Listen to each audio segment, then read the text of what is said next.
Hello students, आज का हमारा टॉपिक है पोलराइजेशन ऑफ लाइट। पहले मैं आपको बताऊंगा कि लाइट वेव्स की नेचर क्या है। वैसे आप जानते तो होंगे, actually light waves are electromagnetic waves. क्यों ये कहलाती है? हम क्यों कहते हैं कि light waves are electromagnetic waves? Reason है उसका स्टूडेंट्स। देखिए, आप किसी भी इलेक्ट्रोमैग्नेटिक वेव्स को जब विजुअलाइज करें तो उसका जो इमेजिनेशन आप करेंगे वो ऐसा होगा कि ये लाइट की एक बीम ट्रैवल कर रही है या एक रे ट्रैवल कर रही। लेट्स सपोज फर्स्ट एक रे ट्रैवल कर रही है। अच्छा, इस रे में और बीम में क्या फ़र्क है ये ज़रा समझ लीजिए। Ray is just like a thread,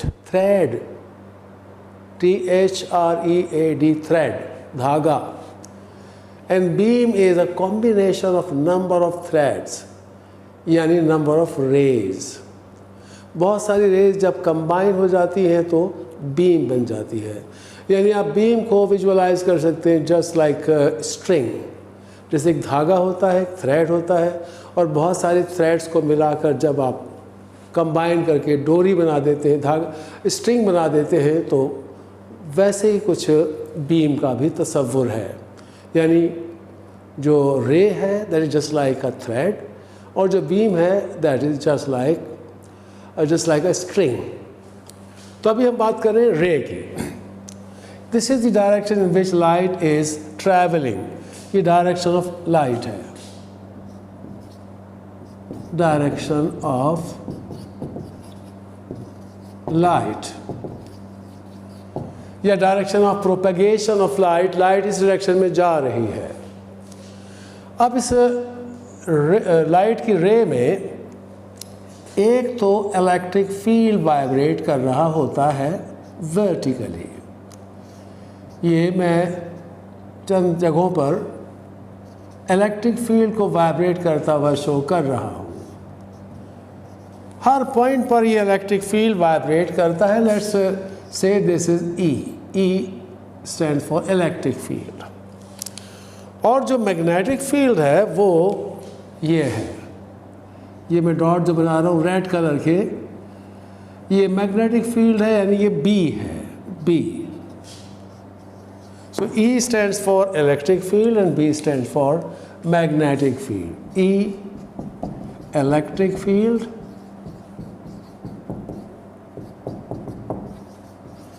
and B stands for magnetic field. Magnetic field. अब ये जो मैग्नेटिक फील्ड और इलेक्ट्रिक फील्ड है ये वाइब्रेट कर रहे होते हैं हर वक्त, हर लम्हा they are vibrating.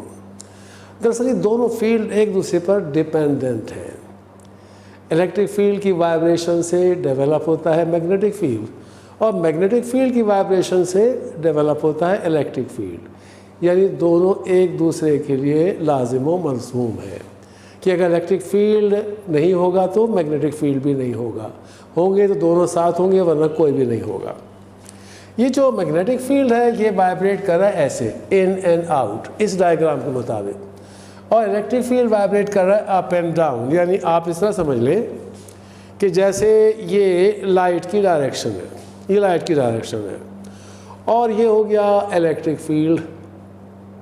Up down is vibrating electric field, और ये हो गया मैग्नेटिक फील्ड। यानी अगर आप इलेक्ट्रिक फील्ड और मैग्नेटिक फील्ड को देखें, इधर से देखें, इधर से आप इमेजिन करें कि आप देख रहे हैं, तो ये मैग्नेटिक फील्ड आएगा और ये इलेक्ट्रिक फील्ड आएगा।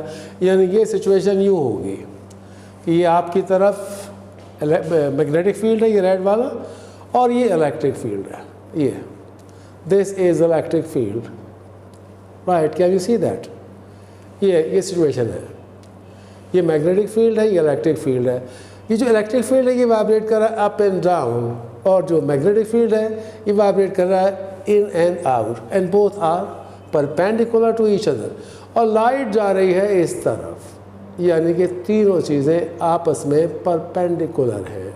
Light, electric field and magnetic field. एक और तरह से मैं इसका व्यू आपको दिखाता हूँ, आप शायद उससे बेहतर तौर पे समझ सकेंगे कि ये तो लाइट की रे है, डायरेक्शन ऑफ रे है ये, बल्कि मैं यहाँ सिर्फ रे लिख देता हूँ, दिस इज़ अ रे। और ये इलेक्ट्रिक फील्ड,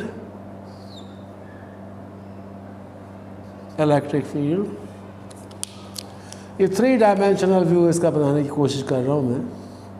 और ये मैग्नेटिक फील्ड हो गया, जगह जगह ये मैं मैग्नेटिक फील्ड शो कर देता हूँ लाइक दिस। और ये इलेक्ट्रिक फील्ड, ये इलेक्ट्रिक फील्ड, ये इलेक्ट्रिक फील्ड। इन दो देख रहे हैं कि आप, ये एंगल 90 डिग्रीज़ का है, ये ई है और ये आपका बी है। ई और बी के दरमियान 90 डिग्री का एंगल, तीनों चीज़ें आपस में परपेंडिकुलर हैं, यानी direction of light, electric field है, मैग्नेटिक फील्ड। अगर आप इस रे का एंड व्यू ड्रॉ करें, एंड व्यू का मतलब ये कि आप इमेजिन करें कि आप इस रे को इधर से देख रहे हैं, तो एंड व्यू आपको कैसा दिखाई देगा? आपको इसका एंड व्यू ऐसा दिखाई देगा कि ये इलेक्ट्रिक फील्ड है, this is electric field and this is magnetic field. ये मैग्नेटिक फील्ड आप देख रहे हैं, ये बी देख रहे हैं और ये ई आप देख रहे हैं। और लाइट किधर आ रही है जी? लाइट आ रही है आपकी तरफ, लाइट आपकी तरफ आ रही है, ऐसा इमेजिन करेंगे। आपकी तरफ का मतलब क्योंकि जब आप इधर से देख रहे होंगे, जब आप इधर से देख रहे होंगे तो लाइट तो आपकी तरफ आ रही हो, ऐसे ई होगा और ऐसे बी होगा, वो हमने ड्रॉ कर दिया, ये रे है। अब आप एक बीम को विजुअलाइज करें कि बीम का तस्वुर क्या है। जैसे मैंने बताया कि beam is a collection of many rays, बहुत सारी रेज मिल जाएंगी तो बीम बनेगी। अब जब एक बीम के अंदर बहुत सारी रेज होंगी तो हर रे के अंदर एक इलेक्ट्रिक फील्ड होगा और एक मैग्नेटिक फील्ड होगा और वो वाइब्रेट कर रहा होगा। लेकिन हर रे के इलेक्ट्रिक और मैग्नेटिक फील्ड सेम ओरिएंटेशन में नहीं होंगे, यानी उनकी जो ओरिएंटेशन है, यानी जिस तरह से वो इलेक्ट्रिक और मैग्नेटिक फील्ड वाक़े हैं, उनकी जो पोजीशन है वो एक जैसी नहीं होगी। मेरा मतलब ये है कि जैसे आप एक रे को आप देख रहे हैं यूँ, एक रे को आप देख रहे हैं यूँ, सॉरी,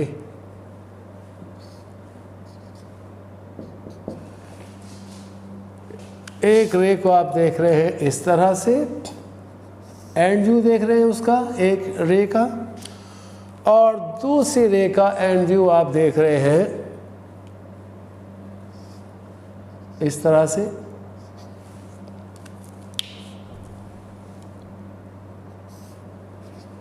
ये बी है, ये बी है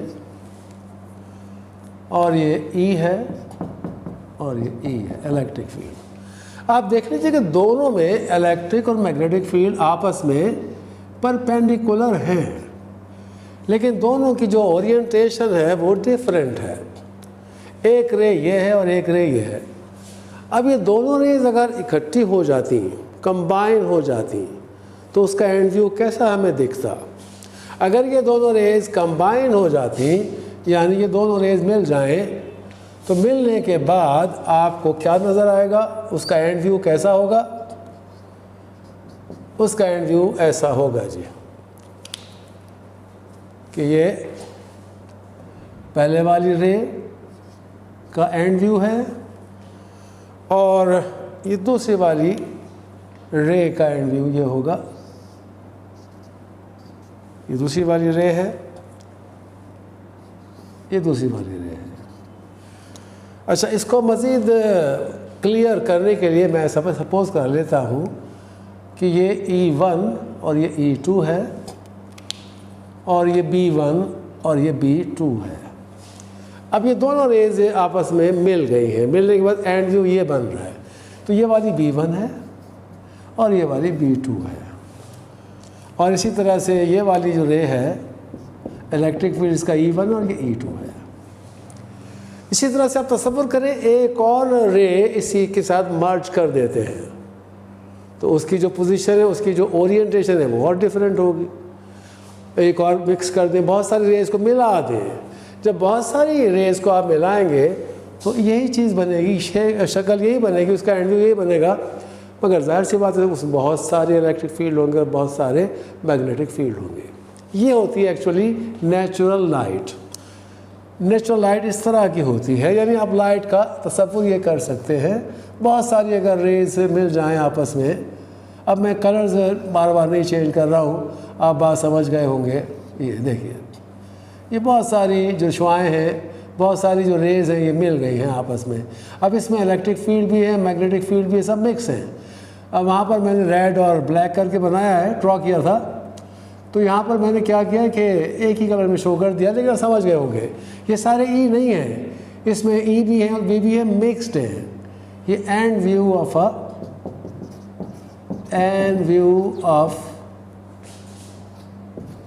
अ बीम,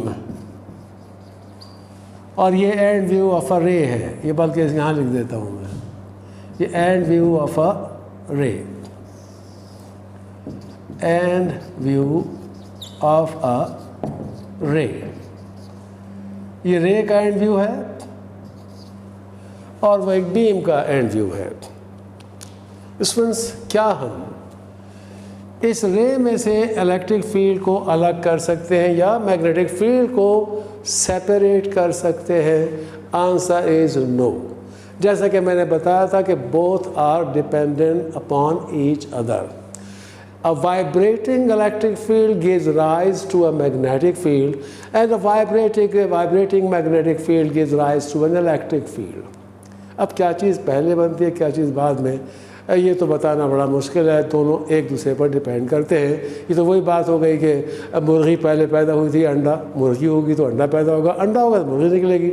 ऐसी बात यहाँ पर है कि दोनों एक दूसरे पर डिपेंड करते हैं। अगर एक होगा दूसरा भी होगा, वरना दोनों में से कोई भी नहीं होगा। लेकिन क्या हम बीम में से ये जो लाइट है, जो एक्चुअल बीम जो नज़र आती है इस तरह की, इसमें आप देख रहे हैं बहुत सारी प्लेन में वाइब्रेशन है। प्लेन सरफेस को कहते हैं ना, वाइब्रेशन यू भी है, वाइब्रेशन यू भी है, वाइब्रेशन यू भी है, बहुत सारी प्लेन्स में वाइब्रेशन मौजूद है।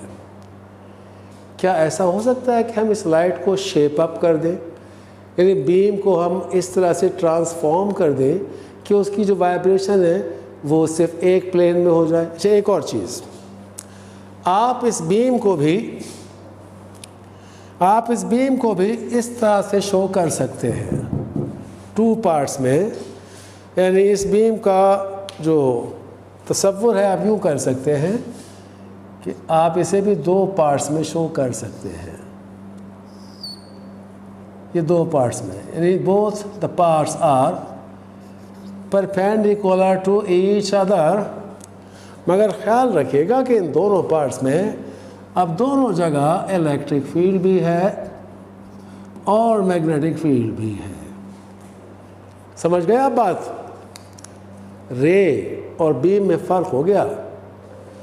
रे में तो सिर्फ एक ही इलेक्ट्रिक फील्ड और एक ही मैग्नेटिक फील्ड है, लेकिन बीम के अंदर तो बहुत सारे इलेक्ट्रिक और बहुत सारे मैग्नेटिक फील्ड होंगे ना। तो अगर आप बीम को भी इसी शक्ल में, इसी शेप में शो करेंगे तो ऑब्वियसली कि यहाँ पर इलेक्ट्रिक फील्ड भी है और मैग्नेटिक फील्ड भी है। यानी यूँ समझ लें कि यहाँ पर कंबाइन है E1 प्लस B2 और यहाँ पर कंबाइन है E2 प्लस B1। आप इसमें से कोई एक चीज़ रिमूव कर सकते हैं। यानी आप अगर चाहें, कोई ऐसा तरीका ज़रूर है, अगर आप चाहें तो ये वाइब्रेशन जो दो प्लेन में हम शो कर रहे हैं, यानी इस वाली सरफेस में भी, इस प्लेन में भी वाइब्रेट कर रहे हैं दोनों फील्ड, और यूँ भी वाइब्रेट कर रहे हैं, आप चाहें तो इनमें से एक वाइब्रेशन को रिमूव कर सकते हैं, and you can get vibration only in one plane, in a single plane. तब आप लाइट को चेंज कर देंगे, ट्रांसफॉर्म कर देंगे, उसका शेप बदल देंगे। जब तक लाइट अपनी ओरिजिनल फॉर्म में है, नेचुरल फॉर्म में है, तो हम कहते हैं this light is unpolarised light. लिहाजा ये जो लाइट है ये अनपोलराइज्ड है, अभी तक आपने इसमें कुछ तब्दीली नहीं की है, ये इसकी ओरिजिनल शक्ल में है, अनपोलराइज्ड लाइट। आप इस अनपोलराइज्ड लाइट को चाहे यूँ शो करें या यूँ शो करें, एक ही बात है, ये और ये एक ही बात है, both the lights are unpolarised. लेकिन जब आप इस लाइट को ट्रांसफॉर्म कर देंगे, चेंज कर देंगे, और इसको आप इस तरह से चेंज करेंगे कि इसकी जो वाइब्रेशन है बजाय दो प्लेन्स के एक प्लेन में रह जाए, तो तब जो लाइट हमें मिलेगी वो कहलाएगी polarised light.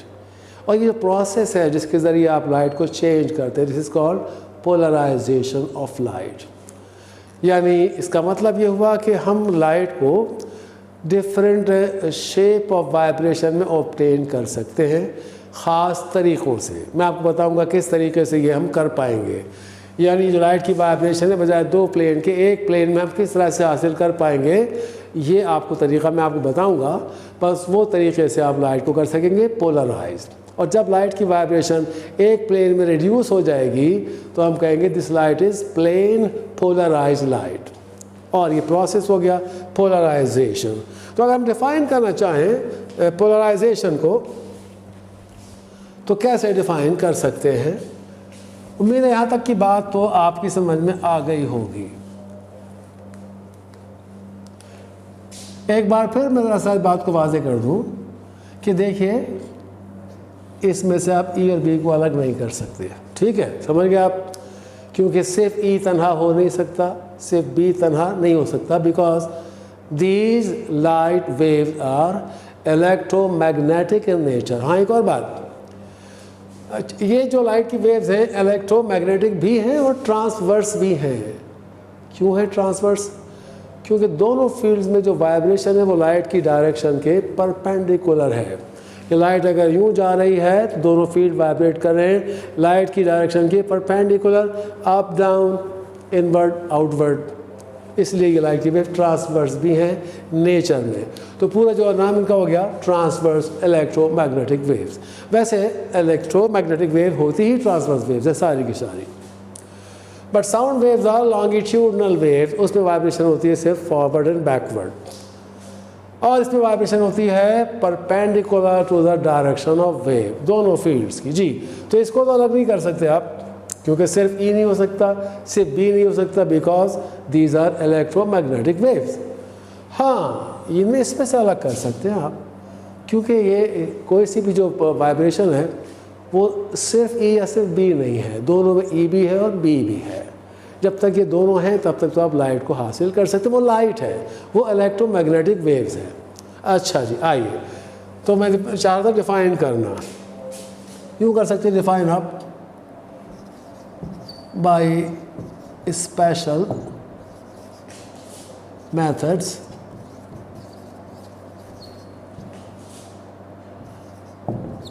light waves can be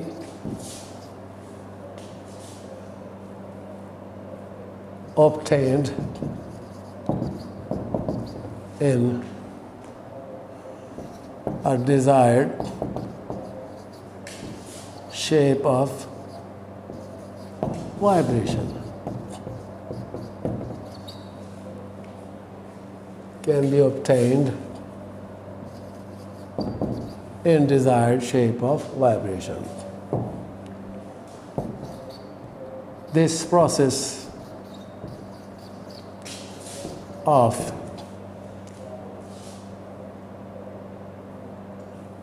transforming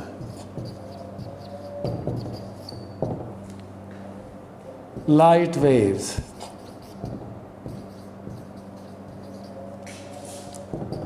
in a specific shape of vibration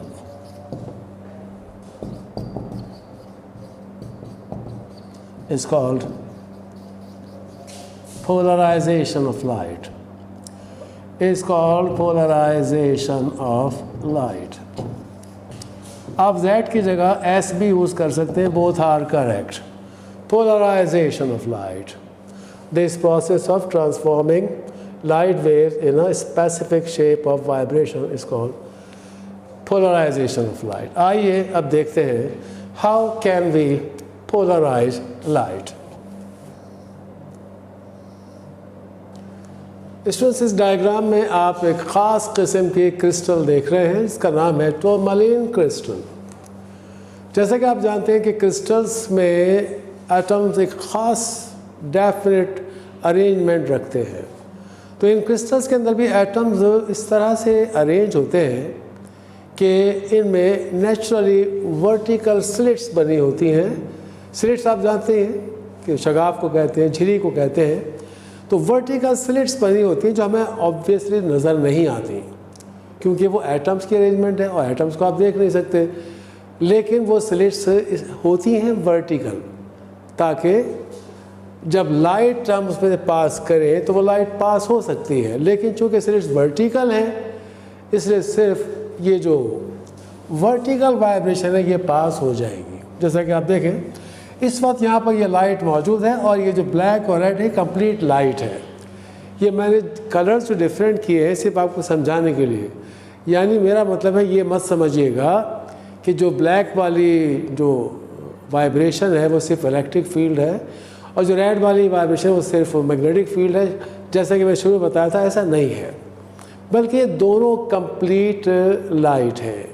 यानी इसमें भी दोनों वाइब्रेशंस कंबाइंड हैं, दोनों फील्ड्स कंबाइंड हैं, और इसमें भी दोनों फील्ड्स कंबाइंड हैं। यानी ये भी जो ब्लैक वाली वाइब्रेशन है ये भी इलेक्ट्रोमैग्नेटिक वेव्स हैं और ये भी इलेक्ट्रोमैग्नेटिक वाइब्रेशन है। यानी आप इनमें से कोई एक हिस्सा अलग कर सकते हैं, और उसी को अलग करने के लिए हमने ये क्रिस्टल यहाँ रखा है। ये मैंने ड्रॉ कर दिया है स्लेट ऐसे आपको समझाने के लिए, ऑब्वियसली आपको दिखाई नहीं देगा एक्चुअल क्रिस्टल में।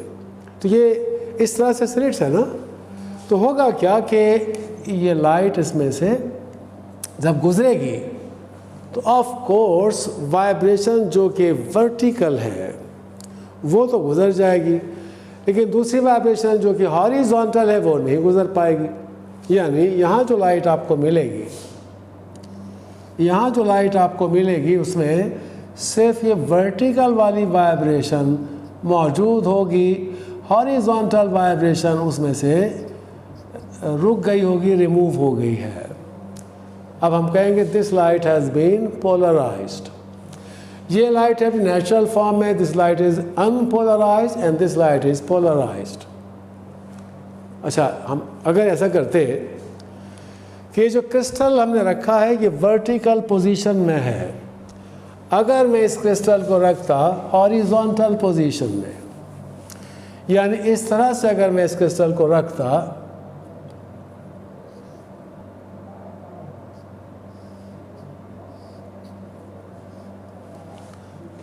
अब ये क्रिस्टल है हॉरिजॉन्टल और स्लिट है इसमें इस तरह से, और ये लाइट इसमें से अब पास हो रही है।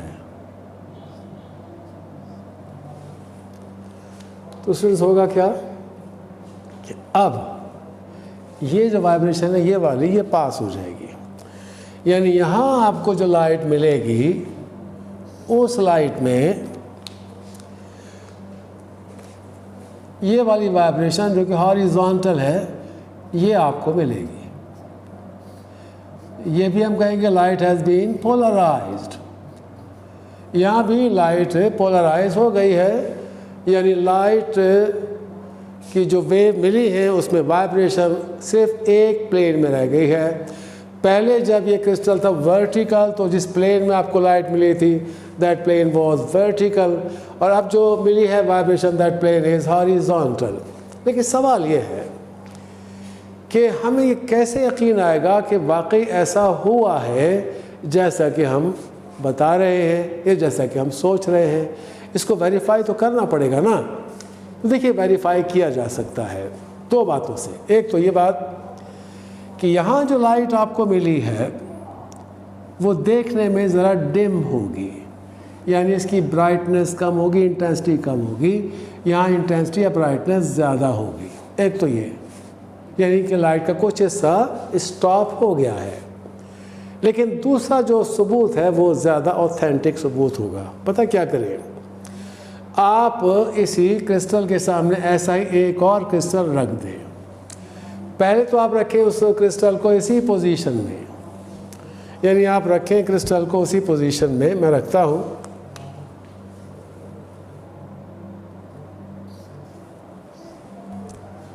आप देख रहे हैं कि लाइट फिर पास हो गई। ये जो क्रिस्टल है हम इसको नाम देंगे एनालाइजर। एनालाइजर, ये एनालाइज कर रहे हैं। और ये जो क्रिस्टल है ये है पोलराइजर, ये लाइट को कर रहा है पोलराइज। पोलराइजर इसमें से ये जो एनालाइजर है, अगर आप इसको 90 डिग्री घुमा दें तो क्या तब भी आपको यहाँ पर लाइट मिलेगी? आइए इसको घुमा के देखते हैं।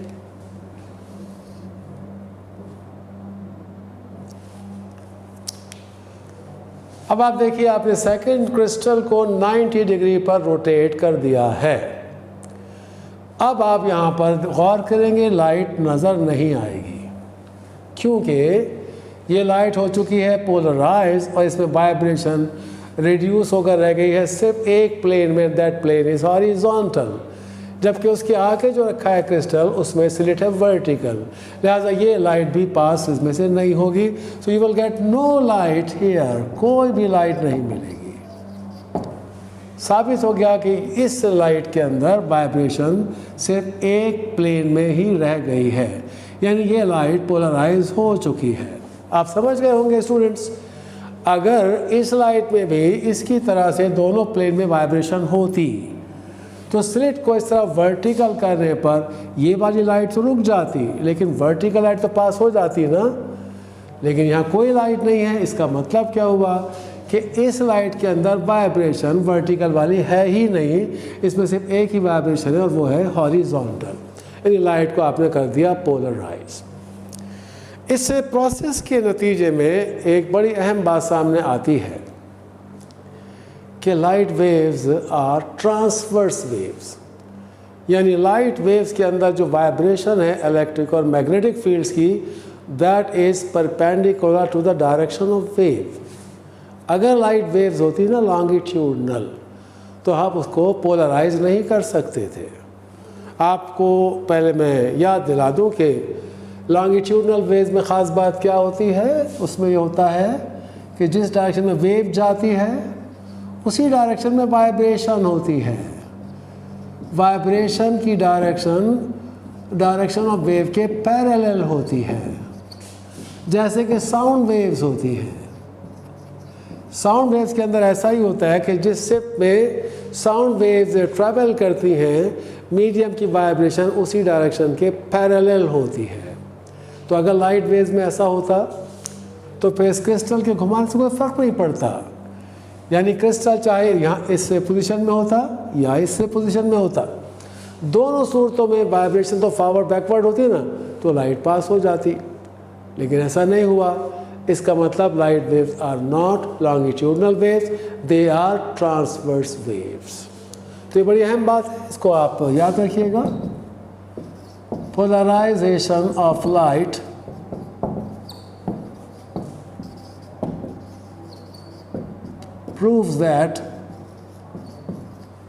proves that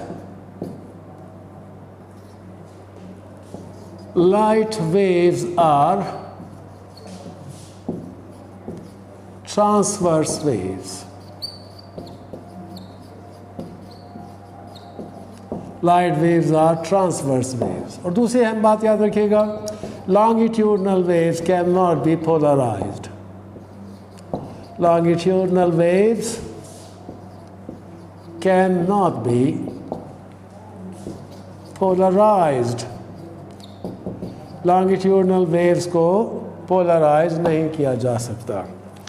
तो स्टूडेंट्स, इसके साथ ही हमारा आज का लेक्चर इख्तिताम को पहुंचता है। इंशाल्लाह मुलाकात होगी अगली वीडियो में। तब तक के लिए खुदा हाफिज़। That's all for today.